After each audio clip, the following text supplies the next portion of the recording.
my not-for-profit organization has expert leaders. Yes! I love not-for-profit organizations that are really filled with expertise, respect, positive enthusiasm. I love that.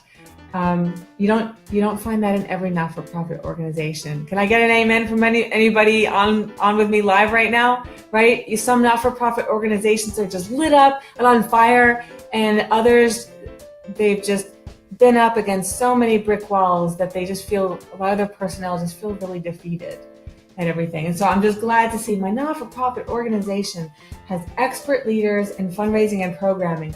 How do I make sure that they're talking to each other without draining their time?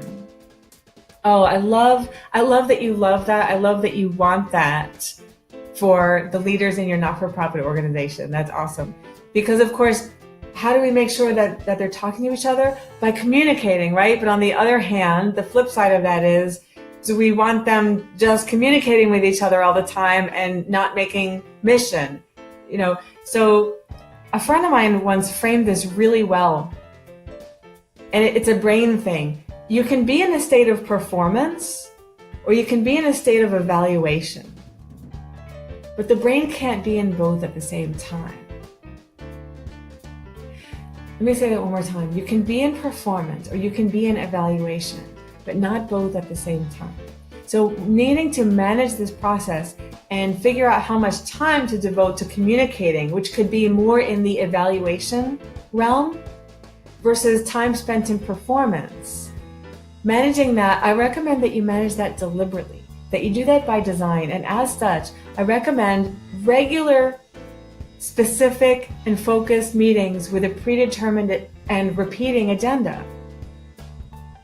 Include a wild card in that recurring, predictable, predetermined agenda. So whether it's about finance, whether it's about programming, whether it's about development, whether it's about brainstorming new ideas, whatever it is that you feel like your team is suffering for lack of efficient and effective communication, create regular meetings. And now also watch the time commitment of the meetings. Parkinson's law says that the amount of time something will take expands to fill the time allotted for such task. All right, beautiful, Peter. Thanks for joining me today. Oh, welcome, Steve. Steve Copen's on the call. I'm so glad you joined us today for Ask a CFO. Steve is the life insurance expert. So glad you're on. Looking forward to your comments, questions, and answers. We were talking about communication among leaders in a not-for-profit organization. Also, so do this by design, have it recurring and predictable, have enough variability in there that someone can bring up an issue, have a little bit of a wild card. But by having a predictable and recurring agenda, that can really streamline and reduce the time that it takes. You can try 15-minute meetings 3 times a week. I wouldn't necessarily go for long meetings. All of our brains will start to wander. If you want to have one brainstorming meeting that requires more time, I get that. I would, in general, recommend shorter time with greater frequency, also because things can change throughout the course of the week. And if my right hand has to wait for 4 days to find out what the left hand has been doing or what changed in the left hand's realm, there could be a ripple effect and wasted time.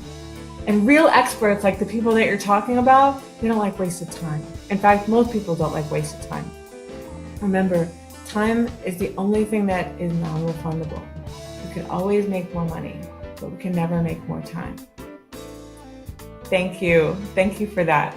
So with that in mind, have this up by design, consider more frequent, shorter meetings, and also consider the sequencing. Not everybody necessarily needs to meet at once, but so consider during the course of the week, does it make sense for the 2 of us to meet before the 2 of you meet, before the 3 of us meet? Design that. Do it deliberately. Observe what's working for your expert team. They'll know, they'll tell you, this is working, this isn't working.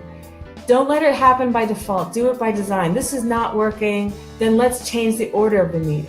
Let's change the time of day when our energy levels are different, or the volume of requests coming in is maybe predictably different, or the chance of something just coming up and requiring a divided attention is different.